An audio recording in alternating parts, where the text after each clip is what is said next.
شروع کرتا ہوں اللہ کے نام سے جو بڑا مہربان اور نہایت رحم کرنے والا ہے۔ سیدنا ابو ہریرہ رضی اللہ تعالیٰ عنہ بیان کرتے ہیں کہ رسول اللہ صلی اللہ علیہ وآلہ وسلم نے فرمایا، جو اللہ تعالیٰ اور آخرت کے دن پر ایمان رکھتا ہو تو وہ اپنے مہمان کی عزت کرے، جو اللہ تعالیٰ اور آخرت کے دن پر ایمان رکھتا ہو تو وہ اپنے ہمسائے کو تکلیف نہ دے، اور جو اللہ تعالیٰ اور آخرت کے دن پر ایمان رکھتا ہو تو وہ خیر و بھلائی والی بات کرے یا پھر خاموش رہے۔ سیدنا ابو ہریرہ رضی اللہ تعالیٰ عنہ بیان کرتے ہیں کہ رسول اللہ صلی اللہ علیہ وآلہ وسلم نے فرمایا، جب ابن آدم مرتا ہے تو اس کے عمل کا سلسلہ بھی منقطع ہو جاتا ہے، مع سوائے 3 اعمال کے: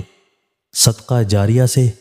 یا علم سے جس سے نفع اٹھایا جاتا ہو، یا نیک اولاد سے جو اس کے لیے دعا کرتی ہو۔ سیدنا علی رضی اللہ تعالیٰ عنہ بیان کرتے ہیں کہ رسول اللہ صلی اللہ علیہ وآلہ وسلم نے فرمایا،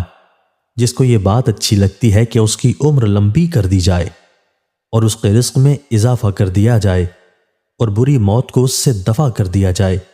تو وہ اللہ تعالیٰ سے ڈرے اور صلہ رحمی کرے۔ سیدہ عائشہ رضی اللہ عنہا سے روایت ہے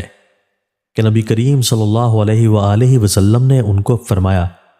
جس کو نرمی عطا کی گئی اس کو دنیا و آخرت کی خیر و بھلائی سے نواز دیا گیا، اور صلہ رحمی، حسن اخلاق اور پڑوسی سے اچھا سلوک کرنے جیسے امور خیر گھروں اور قبیلوں کو آباد کرتے ہیں اور عمروں میں اضافہ کرتے ہیں۔ دوستو، اللہ تعالی ہمیں ان احادیث مبارکہ پر عمل کرنے اور اپنی زندگیوں کو سنوارنے کی توفیق عطا فرمائے۔